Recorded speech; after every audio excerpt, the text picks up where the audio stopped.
1972 চনত স্নাতক পাঠ্যক্ৰম প্ৰৱৰ্তনৰ অনুমতি লাভ কৰা এই শিক্ষা প্ৰতিষ্ঠানখনে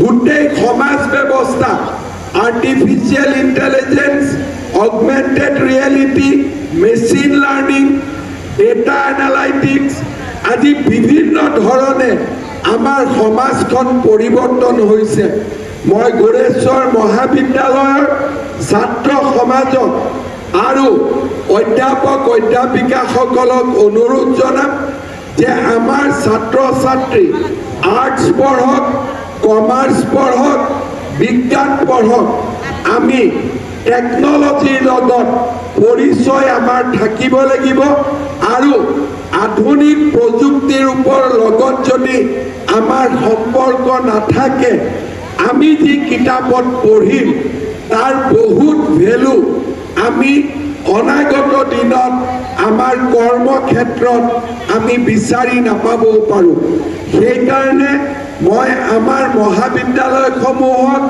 আৰ্টিফিচিয়েল ইন্টেলিজেন্সৰ দৰে নতুন নতুন সাবজেক্ট বিলাকৰ ওপৰত যাতে চৰ্চা হয় আলোচনা হয় তাৰ বাবে মই মহাবিদ্যালয়ৰ অধ্যাপক অধ্যাপিকাসকলক অনুৰোধ জনাম দ্বিতীয়তে আমাৰ আজিৰ দিনত আমি সকলোৱে দেখিছো যে পৃথিৱীখন প্ৰতিযোগিতামূলক দিশলৈ গতি কৰিছে আজি আমি ক্লাছৰ পঢ়া শুনাৰ লগতে আমি নিশ্চিতভাৱে বুজি পাব লাগিব যে আমাৰ বজাৰখনত ডিমাণ্ড আজি কোন শিক্ষা ব্যৱস্থাৰ আছে আজি যদি আমি পঢ়ো কিন্তু আমাৰ পঢ়া যদি চাকৰিৰ বজাৰখন বা ব্যৱসায়ৰ বজাৰখনে স্বীকাৰ নকৰে তেতিয়াহ'লে তেনেকুৱা পঢ়া শুনাই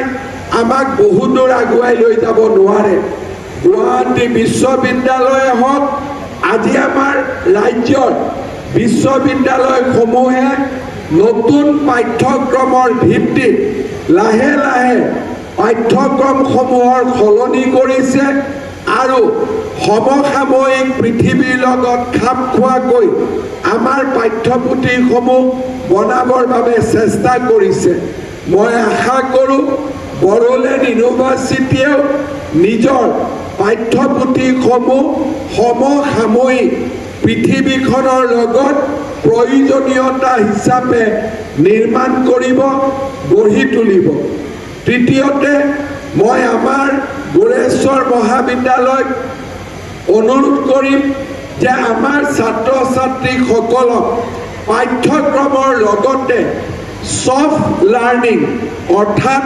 প্ৰতিজন ছাত্ৰ ছাত্ৰীয়ে যাতে কম্পিউটাৰ ব্যৱহাৰ কৰিব পাৰে প্ৰতিজন ছাত্ৰ ছাত্ৰীয়ে যাতে অন্তত ইংৰাজীত ভালকৈ কথা পাতিব পাৰে যাক আমি স্পোকেন ইংলিছ বুলি কওঁ আৰু প্ৰতিজন ছাত্ৰ ছাত্ৰীয়ে নিজৰ পাৰ্চনেলিটি বা ব্যক্তিত্বৰ বিকাশ তাৰ ওপৰত যাতে আমি ক্লাছ ল'ব পাৰোঁ কেনেকৈ সুধিলে কেনেকৈ উত্তৰ দিব লাগে ইণ্টাৰভিউক আমি কেনেকৈ ফেচ কৰিব লাগে এই বিষয়ে আমাৰ ব্যক্তিত্বৰ বিকাশৰ ওপৰতো আমাৰ মহাবিদ্যালয়খনে গুৰুত্ব দিব আজি আমাৰ পৃথিৱীত যদি এজন ল'ৰাই পঢ়া শুনাত বহুত চোকা হয় কিন্তু তেওঁৰ যদি পাৰ্চনেলিটিটো ইম্প্ৰেছিভ নহয় তেতিয়াহ'লে কোম্পানী এটাৰ ইণ্টাৰভিউত কম নম্বৰ থকা সত্ত্বেও যিজন ব্যক্তিৰ ব্যক্তিত্ব অতি আকৰ্ষণীয় সেই ব্যক্তিজনৰ প্ৰতি ইণ্টাৰভিউ বোৰ্ড স্বাভাৱিকতে আকৰ্ষিত হৈ যায় সেইকাৰণে মই আমাৰ মহাবিদ্যালয় স্পোকেন ইংলিছ কম্পিউটাৰ লাৰ্নিং আৰু ব্যক্তিত্বৰ বিকাশ এই তিনিওটা দিশৰ ওপৰত গুৰুত্ব দিবলৈ অনুৰোধ কৰিম ছাত্ৰ ছাত্ৰী বন্ধু বান্ধৱীসকল মই আশা কৰোঁ যে আমি সকলোৱে নিজকে অমৃতকালৰ সন্তান হিচাপে গঢ়ি তুলিবলৈ আমি প্ৰচেষ্টা কৰিম আৰু আমাৰ ব্যক্তিত্বৰ বিকাশ আৰু অধ্যয়নৰ জৰিয়তে আমি বহল পৃথিৱীখনত নিজৰ ভৰিৰ ওপৰত নিজে থিয় হৈ থাকিবলৈ আমি প্ৰয়াস আৰু প্ৰচেষ্টা কৰিম। গোৰেশ্বৰ মহাবিদ্যালয়ে যেতিয়া মোক নিমন্ত্ৰণ কৰিব গৈছিল আৰু আজি ৰাতিপুৱাও বিটিআৰৰ মুৰব্বী প্ৰমোদ বড়ো ডাঙৰীয়া, MP দিলীপ শইকীয়া ডাঙৰীয়া, বিধায়ক ভৱেশ কলিতা ডাঙৰীয়াই মোক অনুৰোধ কৰিছিলে যে গোৰেশ্বৰ মহাবিদ্যালয়ত বিজ্ঞান শাখা এটা অনুমোদন দিব লাগে।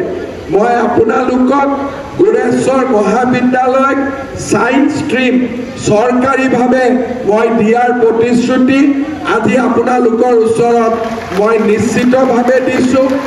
এই বছৰৰ শেষৰ ফালে আপোনালোকৰ মহাবিদ্যালয়ত বিজ্ঞান শাখাৰ বাবে পদৰ অনুমোদন আমি নিশ্চিতভাৱে দিম।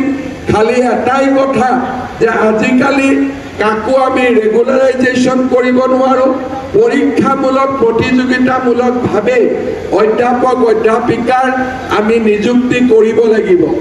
গোৰেশ্বৰত বহুদিনৰ মূৰত আহিছোঁ। দিলীপ শইকীয়া ডাঙৰীয়া মোক কৈছিলে যে আমাৰ ৰেলৱে লাইনৰ ওপৰত ফ্লাইঅভাৰ বনাব লাগে। ভৱেশ কলিতা ডাঙৰীয়াই মোক বহুদিনৰ পৰা কৈছিলে ইতিমধ্যে ৰেলৱে বিভাগে গোৰেশ্বৰৰ ৰেল গেটৰ ওপৰত উৰণীয়া সেতু নিৰ্মাণৰ বাবে NOC আমাক প্ৰদান কৰিছে। সেয়েহে আমি খুব সোনকালে আপোনালোকৰ বাবে উৰণীয়া সেতু এখন নিৰ্মাণৰ ব্যৱস্থা হাতত ল'ম। ইয়াৰ উপৰিও গোৰেশ্বৰৰ এটা খুব ইম্পৰ্টেণ্ট ৰাস্তা মহৰী চুকৰ পৰা বগামাটিলৈ, সেই ৰাস্তাটো আমি অনুমোদন কৰিছোঁ।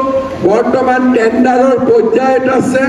অহা অক্টোবৰ নৱেম্বৰৰ পৰা এই ৰাস্তাটো নিৰ্মাণৰ কাম আমি হাতত ল'ম। ইয়াৰ পিছতো আজি গোৰেশ্বৰ কলেজত আহিছোঁ। ভৱিষ্যতে গোৰেশ্বৰত নিশ্চয় আকৌ আহিম, ৰাইজৰ লগত কথা বতৰা পাতিম, ৰাইজৰ সমস্যাসমূহ সমাধানৰ বাবে প্ৰচেষ্টা হাতত ল'ম।